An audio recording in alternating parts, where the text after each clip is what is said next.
Kung bago ka pa lang sa aking YouTube channel, please subscribe at i-hit ang notification bell para updated ka sa aking bagong videos.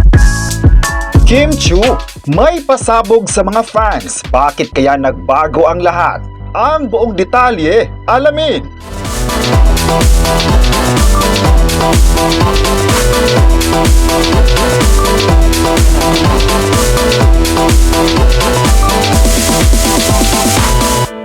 Ngayong oras, tila nagkaroon ng realization si Kim Chiu dahil may bagong nga raw siyang motto in life.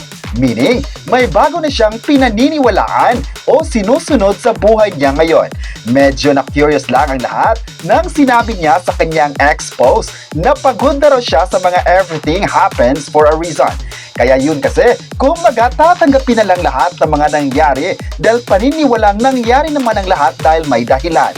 Sa ex-post niya, ayon pa ni Kim Chiu, one step today, 1,000 miles tomorrow. Ang bago raw niyang motto sa kanyang buhay. Kahit raw walang nagtatanong, pagod na raw siya sa everything happens for a reason. Kaya siya mismo, hindi niya alam kung ano talaga ang rason. Ang dami namang reply sa comment section ni Kim dahil sa post niyang ito. Isa sa comment sa kanya, ang lahat raw ay magiging okay din at isang mahigpit na yakap para kay Chinita Princess. Sa isang banda, bagong addiction raw ni Kim Chiu ngayon ang series na Single Inferno Season 5 at ang Culinary Class Wars. Dahil dito, marami sa mga fans agad ang nagbigay ng komento. Ayon pa ng ilang fans, kahit ano pang gagawin ni Kim sa kanyang buhay, ay nanatiling andyan pa rin sila para suportahan ito.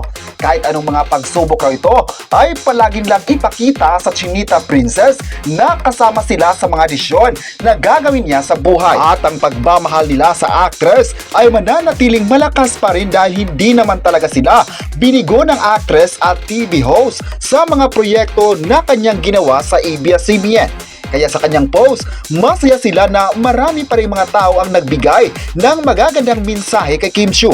Mas naintindihan ng mga taga-suporta kung ano nga ba ang ibig sabihin ng kapamilya na ito at umaasa silang sana magiging matatag pa rin ito para sa mga susunod na ganap sa kanyang buhay. Marami naman na naniniwalang marami pang pagsasamahan si Kim Chiu sa kanyang mga fans at viewers dahil hanggang ngayon, numero uno pa rin sa kanila ang mga nagawa niya sa showbiz. Sikat na sikat pa rin ang Chinita Princess at patuloy na minahal ng tao kaya hindi talaga mawawala ang kasikatan sa industriya. Mas ipinakita pa ni Kim Chiu na deserve niyang mamahalin at sisikapin niyang makakagawa pa ng mga proyektong magpapa-inspire sa lahat ng mga manonood.